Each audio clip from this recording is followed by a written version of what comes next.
So I'll ask all of you right now. Let me ask you a question. If the government told you that you needed to get a microchip, not even if it was your choice, you needed to get a microchip implant with all of your health data on it, including vaccine information, vaccine passport information, would you do it, or what would you do? Would you revolt? Would you say absolutely not? We've got so many people here in the chat weighing in on it. I think overwhelmingly the answer is no.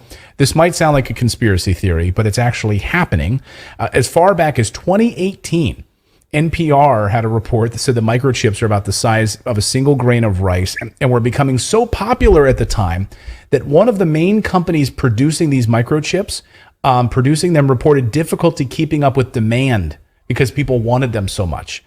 They also covered a Bloomberg report about how these used the same backdoor technology that was being used by the CIA and the Pentagon. Take a listen to this NPR report.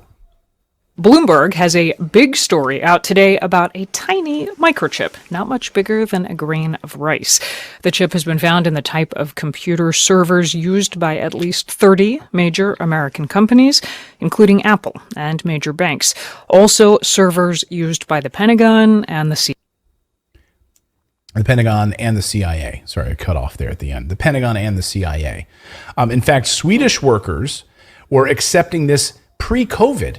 In 2017, Swedish workers in Sweden were saying, hey, yeah, we'll go for this because this will make our lives easier. We'll be able to take the subway, be able to ride transit, be able to pay for vending machines and all of stuff. In 2017, a railway company in Sweden began allowing travelers to load their ticket information onto the microchip that was implanted into their bodies. And according to the BBC, railway conductors were then able to use smartphones to detect the chip and confirm the travelers' tickets.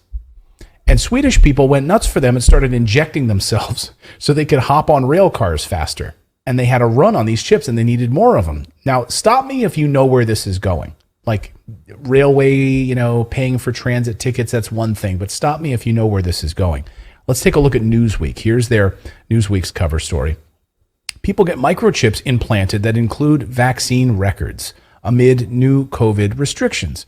Now, at the time we did this story at the turn of the year, when people were saying, yeah, we want to have easier access to these vaccine passports. So we're going to inject them into our hands so that we can walk around, we can take flights easier, and it's going to be so much easier.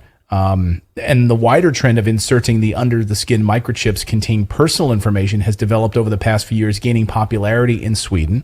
People there began using the chips to gain access to their homes, offices, gyms, without any use of their handheld keys.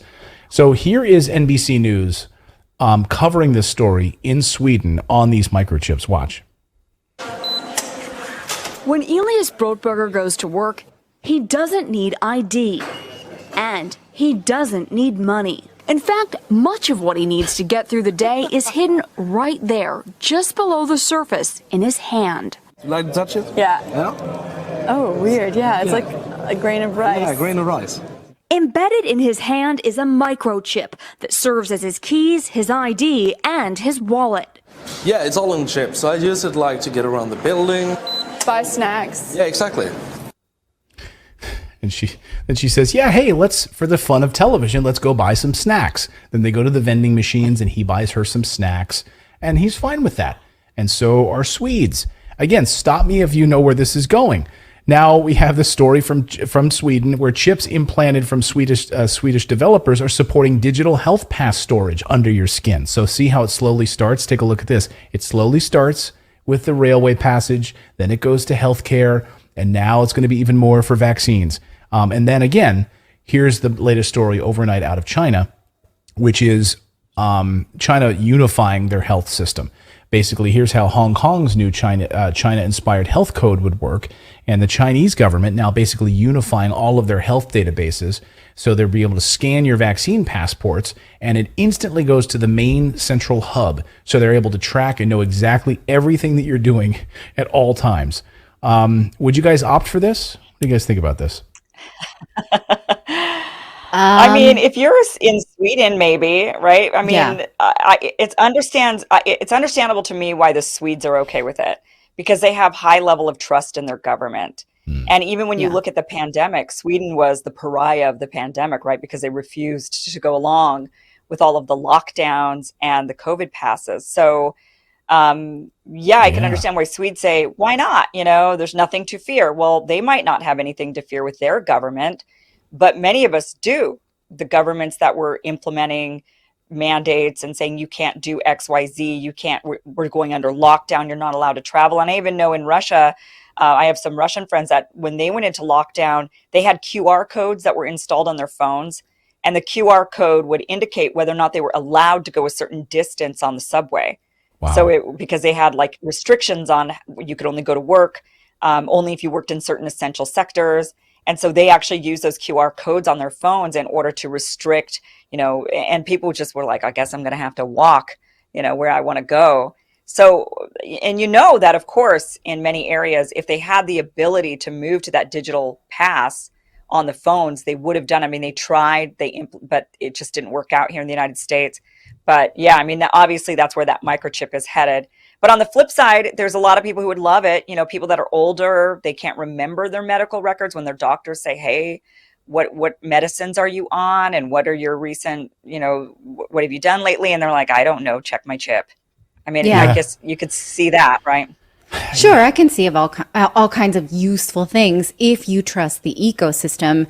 And it's not just trusting the government of Sweden, though. We now know that all governments hack each other for the most part, right? We know that the United States hacks into the private phone records of people and heads of state in other countries.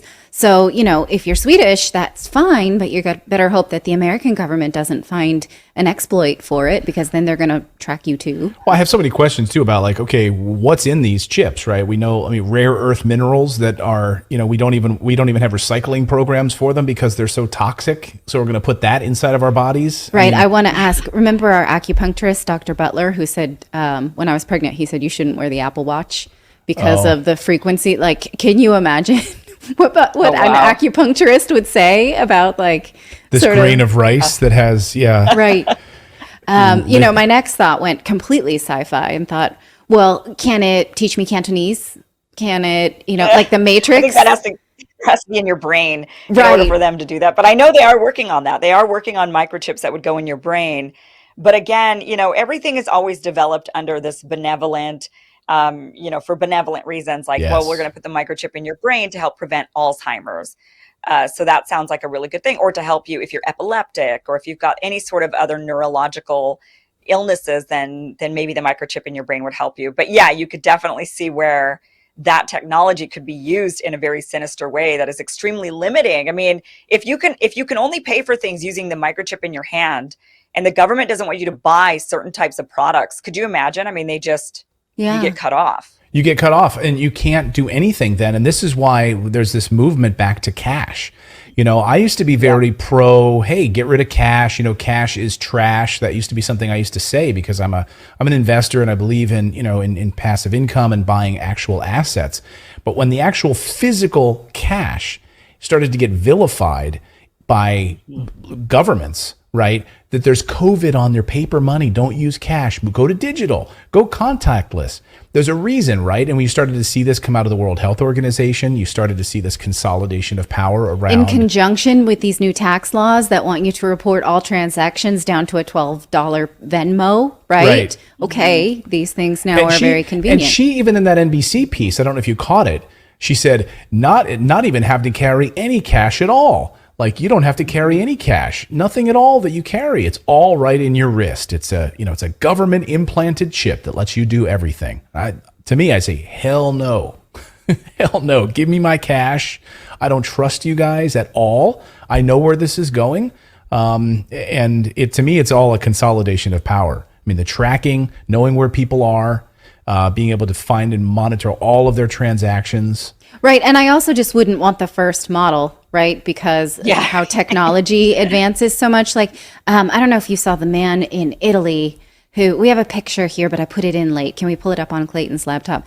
Oh, no, it's not there. The man who... There he is. Yeah. Who tattooed his QR code for his vaccine on his wrist. Just to be able to flash it around Europe. But those QR codes expire. When he did this, we didn't know that at the time. And so now he's got an expired QR code for his vaccine on his as a permanent tattoo, right? So that would be another one of my concerns is like these things will be updated. Oh, it's unbelievable. Yeah, let us know in the chat what you would do with your vaccine data on microchips. Would you do it? Would you not? Let us know in the comments below. I mean, there are other ways. You know, and all the sci-fi movies have it on retinal scan, which is then like not implanted, but you see I've gone full still, sci-fi on this. You know, Or even if it's your fingerprint, you know, even if they don't have to, like you're saying, like retinal scan or like a thumbprint type thing, it's all very, to move to that sort of system where it's connected to your body is obviously really highly problematic. But of course, they're going to try to do it because during the COVID pandemic, when people were needing to use their vaccine passports, people were faking them.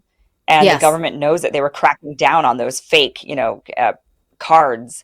Right. And so I would imagine that they are trying to figure out how do we prevent people from being able to do that, which is scary, very scary. But then I hope at the same time that you manage to prevent hacking, you know, of these people's health data, banking data. Yeah. Like my chip was hacked. Oh, we need to send you a new chip. Oh, that means I need to get another injection. I need to take the old one out. No, they take it out like in Stranger Things. Oh, yeah. Where she just like 11. I would hope more like Total Recall.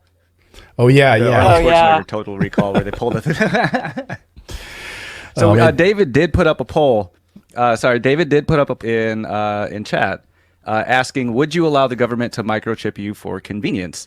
And of 2,200 votes, we had 2% of them that were yes, 2% at depends on where they stick it, and 95% are hell no.